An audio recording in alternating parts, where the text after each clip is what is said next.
Hey guys, this is Hell Hades. This is a Dragonair video. I'd like to thank them for sponsoring this video, and you can download now if you use the link down below or the QR code and get involved. So today we're going to be exploring what the Season 3 D&D collab could look like. I did do both Season 1 and Season 2, and both of them have proven to be really fun actually. They drop a whole bunch of additional kind of like quest lines which are specific to the heroes that you could pick up. So I have got myself, where is he? I've not leveled him out this season. Elminster Armor, who was a great support hero. Actually kind of like ties into something I want to show you in a minute, which was cool. And then I also picked up Drizzt Do'Urden and his faithful cats, which was super cool. So I think just going through the quest lines, fighting their kind of like foes and having new content in the game is a really like cool out for this kind of like D&D collabs that they've done so far. Dragonair kind of like knocking it out the park because it just kind of like hits anyone who is a D&D kind of like, you know, full-on player. It's like the sort of characters that they want to collect. So a little while ago, we got some imagery dropped in to say who will be the next collaboration character, and the community's kind of like been bubbling away trying to work it out. I do need to shout out Sky Asterix, and I'll link his channel down below because damn, he's done some good work, and I've been following up on it to try and find out if I think he's right or not. But we kind of got this sneak peek visual with the hand being like smashed through the wall, and it actually reminded me at the time of the actual fight in Honor Amongst Thieves, where they're taking on the Red Wizard here. This is actually such a good film, by the way. I really enjoyed it. Let's just play a bit through. So she's doing like the fleshy hand. And then Simon the Sorcerer comes up with the kind of like rock hand and smacks it out. So that's a spell in D&D. You know, everything which was in that film was actually kind of like taken to try and be as close as they could make it in terms of like spells and stuff.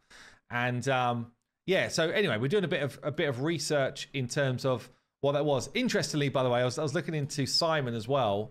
And I didn't realize this at the time, but so his great-great-grandfather, I think it was, or anyway, his ancestor that's in the film is actually Elminster, who we had for the last D&D. I didn't even realize that. So yeah, apparently he was Elminster Armor as well. So anyway, moving on. What's the big hand about? Well, in the game, there's all these kind of like visual cues to it.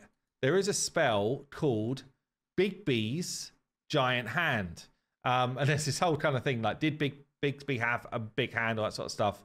But I basically say here, Bigsby is actually one of the oldest characters in the game, and he remains one of the most popular and most powerful wizards in the D&D multiverse. The most popular D&D campaign setting, Forgotten Realms, which is considered the default for most games. There are other worlds and settings, blah, blah, blah. So one of the oldest campaign settings is Greyhawk, which was made by Gary Gygax. The lore and world of Greyhawk isn't as fleshed out as that of Forgotten Realms, but that's exactly why fans like it. Gives you know, DMs basically the ability to create their own games. And yeah, basically Bigsby was one of the characters. So in that environment, he was actually an evil wizard, turned servant, turned good. That's the kind of like lore of it. And yeah, it turns out that he's one of the most powerful mages in the game. And then spells like Bigby's Giant Hand spells, well, there was a whole bunch of them. Created. It says here, so it's a combination of other spells. Let me just see where I've found this part. In the in-game lore, Bigsby was an exile of the great kingdom of Ardi, who eventually became Mordenkainen's apprentice. The two form the Circle of Eight, and Bigsby is one of the longest-running members. So yeah, basically, could this image be a tell that we're actually going to be getting Bigsby in the game, or something related to that? And it feels like if that's the case, whereas Armar came in as more like a support type dude, support type wizard, is Bigsby going to come in as like an all-powerful mage, which is honestly a much more fun type of hero to collect. Someone who's going to be slamming out loads of damage. I mean, in my game right now, in my on my account, I've got a couple of like high damage dealers. Beldeli on my Season 3 account is an absolute beast, as well as Ozzel, an absolute beast, and I think they do a great job. So if Bigsby is the one who's coming in, firstly, does that work in terms of lore? I'm not sure really, because I think he's dead. So maybe it can't be that, but if it is that, then You know, what sort of elements are we going to get? Is he going to be an all-powerful mage? Are we going to get to see that kind of like Bigsby hand going across the screen for an ult? Which I hope we do, by the way, because that would look so sweet. And Dragonair do knock it out the park on visuals. But yeah, what do you think? It's got to be soon, by the way. I think we're probably within, I don't know, within 2 or 3 weeks of them announcing the D&D collab with all of the info. So I'm excited for that. I think it's always a fun time in this game when they do these collabs and they bring the new storylines in and the new bosses and stuff.